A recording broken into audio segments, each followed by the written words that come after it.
In the previous tutorial, this is where we have left. So let's just delete all the HTML and we'll be left with this PHP tags.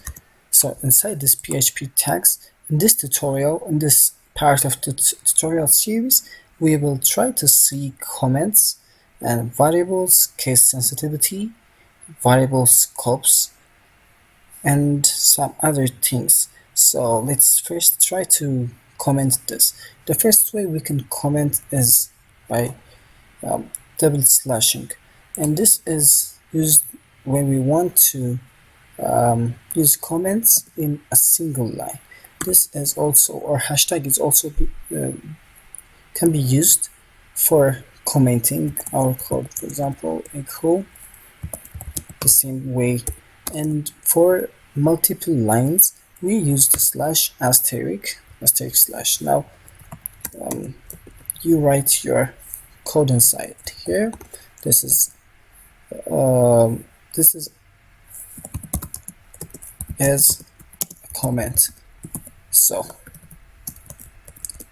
this is a comment. So this is how you comment in PHP. Now the next thing we want to see is variables. I could have made another video for variables, but making a video for comments alone is just not good for the YouTube algorithm, I guess, because it's just short and it will look like a TikTok video, I guess. So I would appreciate your subscription, guys. So in this next lesson, we'll see about variables. Declaring variables in PHP is so simple. You just need to do the $sign and the name of the variable, then equal to, then the value of your variable, maybe Dagi. So this is how you can declare a variable inside your PHP code. Then next we would see case sensitivity. In PHP, the keywords, for example, echo and other keywords you will see for the future, for example, print. This keywords are not case sensitive, so you could use small letters, capital letters, uppercase or lowercase, doesn't matter. So if you make it like this, it will still work. See, it works. But if you, for example, declared the variable name and you called capital N, A, M, and E, and you save and you refresh, as you can see, you get a warning undefined variable. So this variable is different from this one. So variable names are case sensitive.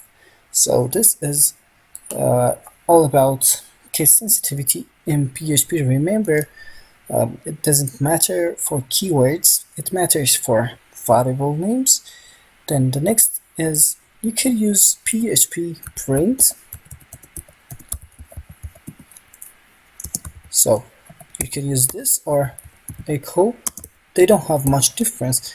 The difference is when you use echo, it returns 0, and when you use print, it returns 1.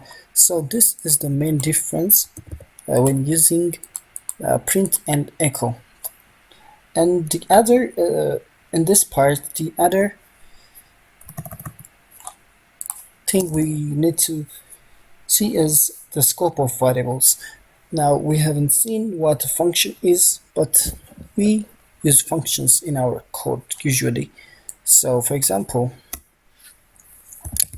let's pretend you have learned about functions. So this is how you create functions on PHP. Later on this tutorial series, there will be a part of a function tutorial. So don't worry. For example, we have a function. In this case, let's call it my function. Okay, you can name it anything. This is the structure of your function.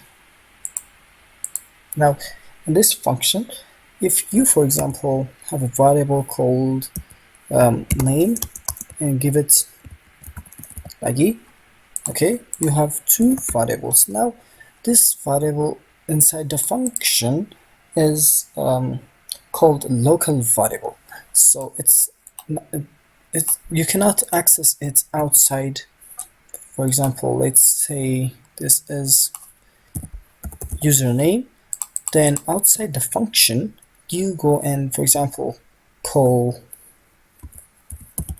echo username and save and refresh, you get an error. But if you echo the name and save refresh, you can get taggy, because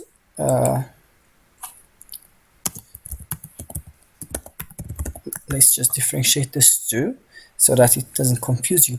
So this is working because this variable you're seeing here is in a global scope, and this is inside the function.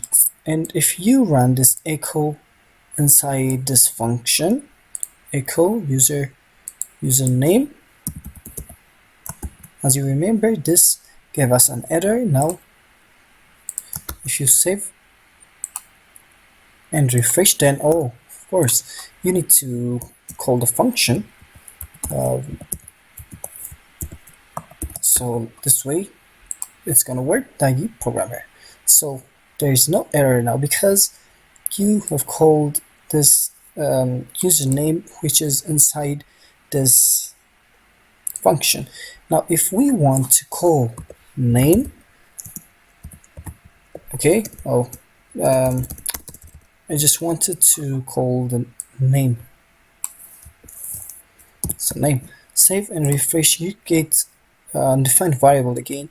This is because we don't know, or this my function doesn't know the variable name. So for that, you just need to go to and to your function, inside your function, then give it global.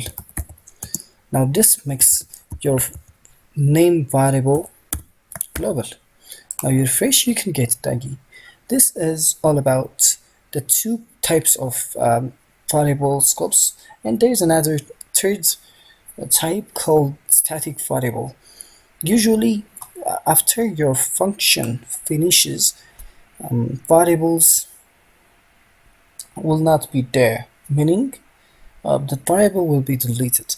So if you want your variable for some further thing to do, and you need to give your variable, okay, static. Now we will see more on these things later, but for now I guess this is enough. So thank you so much for listening. See you next time.